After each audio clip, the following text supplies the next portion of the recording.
नमस्कार प्यारे प्यारे बच्चों, मैं निपुण मित्तल आपका स्वागत करता हूं आपकी इस क्लास में, जिसमें आज हम लोग करने वाले हैं most important topics for NEET. और मोस्ट इंपॉर्टेंट टॉपिक में आज जिस टॉपिक का नंबर है वो है आपका ज्योमेट्रिकल ऑप्टिक्स, और उसके साथ में जो आपके ऑप्टिकल इंस्ट्रूमेंट्स हैं वो।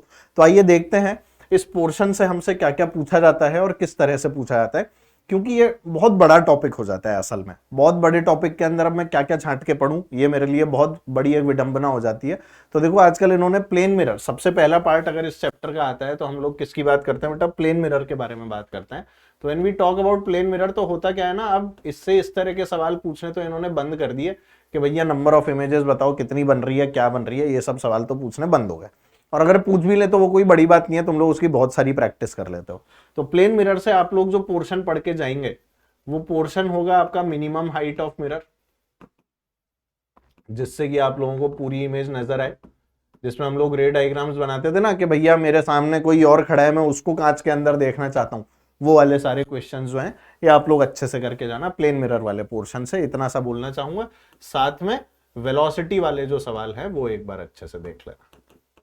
ये मेजरली प्लेन मिरर वाले पोर्शन से जो आपको पढ़ के जाना है वो मैं आपको बता रहा हूं। अच्छा, प्लेन मिरर के बाद में आपका नंबर आता है बेटा स्फेरिकल मिरर्स का। ठीक है, तो देखो स्फेरिकल मिरर्स तो आपको आने ही चाहिए, इसके अंदर कोई ऐसी चीज नहीं है जो छोड़ के जानी है ना। ग्राफ्स को अच्छे से अलग से देख कर जाना। तो आपका जो मिरर फॉर्मूला है उसके ऊपर बेस्ड जितने भी क्वेश्चंस हैं वो जो आप लोगों को बेटा ग्राफ वगैरह पढ़ाए गए हैं वो, ठीक है, मैग्निफिकेशन वाले questions, real image, virtual image, ठीक है, मैग्निफाइड इमेज, ये सारी चीजें आपको अच्छे से पता होनी चाहिए। तो स्फेरिकल मिरर से ये वाला पोर्शन देख जाओगे तो आपको कोई दिक्कत जो है वो नहीं आएगी। फिर आपकी कहानी आती है बेटा प्लेन रिफ्रैक्शन की। हाँ, इसी में जब हम लोग आगे बढ़ते हैं तो हमारी कहानी किसकी आती है बेटा? प्लेन रिफ्रैक्शन की कहानी आती है। प्लेन रिफ्रैक्शन की कहानी जब हम देखते हैं तो इसके अंदर देखो, रियल डेप्थ, अपरेंट डेप्थ एक बहुत इंपॉर्टेंट टॉपिक बन जाता है, जिसके ऊपर पहले भी क्वेश्चन आए हैं और आगे भी पूछे जा सकते हैं। वेलोसिटी वगैरह पार्ट को आप लोग स्किप कर सकते हो, वेलोसिटी वाले पार्ट को, क्योंकि उससे आप लोगों से सवाल काफी सालों से पूछे भी नहीं गए हैं और शायद पूछे जाएंगे भी नहीं, है ना। पर हाँ, रियल और अपरेंट डेप्थ के ऊपर डायरेक्ट क्वेश्चन आप लोगों से पूछा जाता है। इसके अलावा जो हम लोग स्लैब से शिफ्ट की बात करते हैं उसके ऊपर क्वेश्चन पहले भी पूछा गया है और आगे भी पूछा जाएगा। तो शिफ्ट और जो कॉम्बिनेशन हम लोग बनाते हैं ऑफ स्लैब एंड मिरर, इस चीज को थोड़ा सा ध्यान से देख कर जाना। जो फाइनल इमेज पूछता है ना स्लैब और मिरर वाली, कि भाई एक स्लैब लगा दी, यहाँ एक प्लेन मिरर लगा दिया, यहां पर से आप देख रहे हो, तो एक बार शिफ्ट होती है जाते में, एक बार शिफ्ट होती है जब इमेज वाली रेज आप तक आती है। तो दो बार शिफ्ट वाले जो सवाल हैं उनको बहुत ढंग से देख कर जाना। मिरर के कॉम्बिनेशन वाले सवाल जो हैं उनको भी ढंग से देख कर जाना। दो मिरर्स लगा दिए तो भाई पहला रिफ्लेक्शन इस वाले मिरर पे मानू तो कहां पर मेरे को फाइनल इमेज मिलेगी, इस तरह के जो क्वेश्चन है उनको ध्यान से देख लेना। तो मिरर के कॉम्बिनेशन वाले सवाल यहां से आप लोगों को आने चाहिए। तो ये तो हो गया प्लेन रिफ्रैक्शन तक का पार्ट, ठीक है। प्लेन रिफ्रैक्शन वाले पार्ट के बाद में आपके पास जो पार्ट आता है वो आता है आपका स्फेरिकल रिफ्रैक्शन का।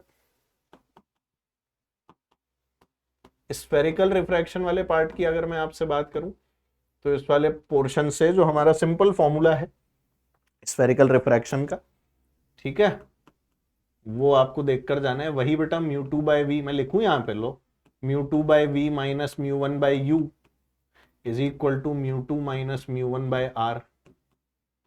डायरेक्ट एप्लीकेशन का कुछ पूछा जा सकता है, ऑल्दो स्फेरिकल रिफ्रैक्शन के अंदर इनका बहुत ज्यादा इंटरेस्ट नहीं रहता है, ठीक है। पर हाँ, ये आपको पता होना चाहिए कि कौन से मीडियम से रे आती है, कौन से मीडियम के अंदर रे जाती है, इनिशियल क्या होता है, फाइनल क्या होता है। जब ये चीजें पता होती हैं तभी हम लोग ये फॉर्मूले की एप्लीकेशन कर पाते हैं। और सोचो, इसी के अंदर आर को अगर इनफाइनाइट कर दोगे तो ये वही फॉर्मूला बन जाएगा जो रियल डेप्थ और अपरेंट डेप्थ में आप लोग अप्लाई करते हैं। तो इन सब चीजों को ध्यान रखना। स्फेरिकल रिफ्रैक्शन वाला पार्ट आप लोगों के सामने जैसा कि आप लोग देख सकते हैं, ठीक है। इसके अंदर कोई वेलोसिटी वगैरह पढ़ने की जरूरत नहीं है। स्फेरिकल रिफ्रैक्शन में वेलोसिटी वगैरह पढ़ा दिया जाता है कई बार स्टाइल मारने के लिए, पर वो किसी काम का नहीं है, इस बात को मैं पहले ही बता रहा हूं आपको। तो स्फेरिकल रिफ्रैक्शन हो गया। स्फेरिकल रिफ्रैक्शन के बाद में जब हम लोग स्फेरिकल रिफ्रैक्शन का ही एक मेजर पोर्शन लेंस के अंदर पढ़ते हैं, तो भाई लेंस तो आपके लिए इंपॉर्टेंट है, ठीक है। तो आपके लेंसेज दोनों ही तरह के, कॉनकेव, कॉन्वेक्स, ठीक है। लेंस फॉर्मूला इसके ऊपर बेस्ड जितने भी आपके क्वेश्चंस होते हैं वो, लेंस फॉर्मूले के ऊपर बेस्ड जितने क्वेश्चन है वो, इसके अलावा आपका जो डिस्प्लेसमेंट मेथड होता है उसके डायरेक्ट रिजल्ट, ठीक है। इसके अंदर जो आपकी कटिंग होती है लेंसेज की, कि भाई वर्टिकली काटा है हॉरिजॉन्टली काटा है, उससे जो आपका फोकल लेंथ के ऊपर डिफरेंस आता है, वो फर्स्ट फोकस क्या है, सेकंड फोकस क्या है, इमेज फॉर्मेशन कैसे होगा, ये सब आपको पता होना चाहिए। तो कटिंग ऑफ लेंसेज, कितनी इमेजेस बनेंगी, किसमें फोकल लेंथ चेंज होगी, ये सब बातें पता होनी जरूरी है। तो लेंस वाला पोर्शन आपका इस तरह से हो जाता है। अच्छा, लेंस वाले पोर्शन के बाद हम लोग बात करते हैं बेटा किसकी, प्रिज्म के बारे में। When we talk about prism, तो प्रिज्म से मैं ये आपको बता दूं कि प्रिज्म एक ऐसा पोर्शन है जो असल में इंपॉर्टेंट है और कई बार क्वेश्चन भी आए हैं। तो सबसे पहले तो सिंपल वाला जो पार्ट है जिसमें angle of incidence, angle of emergence, ये सब आपको निकालना आना चाहिए। आपके लिए मेजरली इंपॉर्टेंट जो है वो डेल्टा मिनिमम वाला पार्ट है, जिसके अंदर आप मिनिमम डेविएशन की कंडीशन के अंदर म्यू की वैल्यू निकालते हैं, ठीक है। म्यू की वैल्यू निकलवा लेंगे, ए की वैल्यू निकलवा लेंगे, साथ में ए की कुछ वैल्यू देके म्यू की वैल्यू आपसे पूछ लेंगे। इस तरह के क्वेश्चन कई बार पूछे गए हैं। तो डेल्टा मिनिमम वाले फॉर्मूले आपके लिए बहुत जरूरी और इंपॉर्टेंट हो जाते हैं। थिन प्रिज्म जिसके अंदर हमें डेविएशन लिखना होता है, ये आपके लिए बहुत इंपॉर्टेंट हो जाता है। साथ में इसका ग्राफ जो हम लोग बनाते हैं वो बहुत इंपॉर्टेंट हो जाता है। तो इन चीजों का खास ध्यान रखें प्रिज्म वाले केस में, ठीक है। डेविएशन वाला ग्राफ भी पता होना चाहिए, आई और डेल्टा वाला ग्राफ भी आपको पता होना चाहिए, स्ट्रेट लाइन वाला ग्राफ, और ये सारी चीजें प्रिज्म वाले केस में आपको पता हो, ठीक है। अगर ये सब पता होता है तो जनरली दिक्कत नहीं आती है। और उसके बाद में प्रिज्म के जो कॉम्बिनेशन है वो आपको पता होने चाहिए कि कैसे हम लोग डिस्पर्जन करते हैं, कैसे डिस्पर्जन विदाउट डेविएशन करते हैं। तो इसमें क्या क्या, इसमें डिस्पर्जन विदाउट डेविएशन और डेविएशन विदाउट डिस्पर्जन,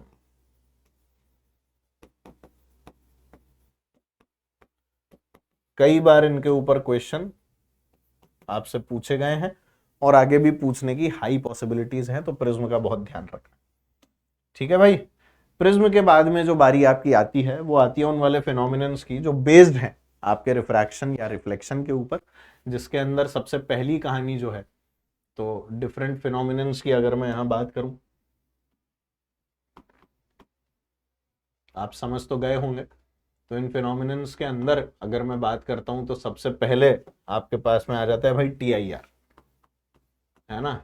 तो टोटल इंटरनल रिफ्लेक्शन वाले पोर्शन को ढंग से पढ़ें, डायरेक्ट क्वेश्चन आता है TIR के ऊपर, क्या होता है एंगल, कैसे कैसे क्या क्या करना होता है, इसके ऊपर डायरेक्ट क्वेश्चन जो है वो आप लोगों से पूछे जाते हैं। TIR के अलावा आप लोगों को जो पढ़ना है यहाँ पर वो डिस्पर्जन वाला पार्ट है। और डिस्पर्जन के अंदर आप लोग दो तरह की चीजें पढ़ते हैं, प्राइमरी और सेकेंडरी रेनबो।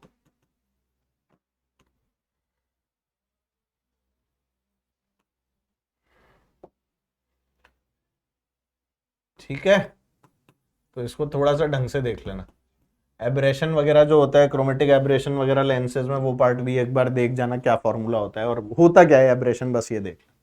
तो TIR और डिस्पर्जन आपको ढंग से देखना पड़ेगा, इसको ढंग से नहीं देखा तो दिक्कत आएगी, ठीक।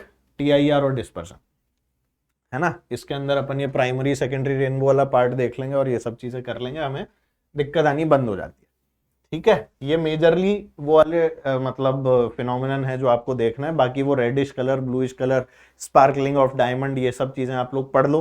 कितनी भी एग्जाम के अंदर उसकी एप्लीकेशन आती है डायरेक्ट थ्योरेटिकल, वो आप लोग अप्लाई कर सकते हैं। पर TIR का जो आप लोगों का फॉर्मूला वगैरह है ये सब आप लोगों को पता होने चाहिए। डेविएशन में आपको फंसा सकते हैं, कौन सा कलर ज्यादा बेंड हो रहा है, कौन सा कम बेंड हो रहा है, इन सब के अंदर आप लोगों को फंसा सकते हैं डिस्पर्जन वाले पार्ट में। तो ध्यान रखना, एंगुलर डिस्पर्जन वगैरह को ढंग से समझ के जाना है, ठीक है। अच्छा चैप्टर है, देखो बड़ा चैप्टर है, मैं कुछ नहीं कर सकता, इसमें बहुत सारी चीजें पूछ सकते हैं, 2 सवाल 3 सवाल कितने भी आ सकते हैं, इनकी इच्छा हो गई 4 सवाल भी देते हैं, तो इसीलिए ध्यान से, ठीक है। ये पोर्शन हो गया हमारे पास TIR डिस्पर्जन वाला। तो हम लोगों ने बोला कि ठीक है भाई ये वाला पोर्शन भी हो गया, तो हम लोग अब आगे बढ़ गए किस पे, इंस्ट्रूमेंट्स वाले पार्ट पे, ठीक है। आइए तो let's talk about the instruments. जब हम लोग इंस्ट्रूमेंट्स की बात करते हैं तो इंस्ट्रूमेंट्स में आपको पता है भाई, सिंपल कंपाउंड माइक्रोस्कोप, इनके जो मैग्निफिकेशन है उनके बारे में ध्यान रखना है, सिंपल और कंपाउंड माइक्रोस्कोप का।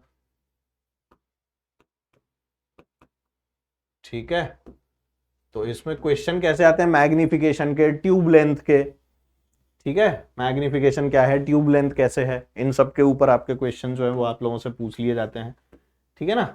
अपार्ट फ्रॉम दिस ये सब मत पढ़ना, गैलीलियन टेलीस्कोप, कासेग्रेन टेलीस्कोप, फालतू की टेलीस्कोप पे पढ़ के जाने की कोई जरूरत नहीं है, बेकार होती और पढ़ना भी नहीं होता, ठीक है।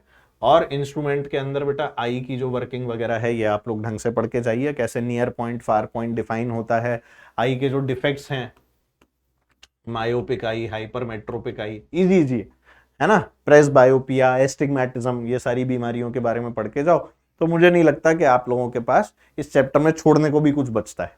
तो most of the part is important, questions को ढंग से देख लो, क्वेश्चंस को ढंग से पढ़ लो, अपने नोट से गो थ्रू हो जाओ, बहुत सारा फायदा मिलेगा। तो this chapter is really important, अच्छे से पढ़ के जाना, जिससे कि फाइनली आप लोगों को ये दिक्कत ना हो कि यार इस चैप्टर के अंदर हमसे सवाल जो है वो नहीं बन रहा है। तो मैं चाहता हूं कि हर सवाल आप लोग बनाए हर चैप्टर का, जिससे कि फाइनली आप लोग मेरे पास आए, व्हाइट कोट पहने और वो स्टेथोस्कोप लेकर जाएं। Till then bye bye, see you, take care, sayonara and जय हिंद।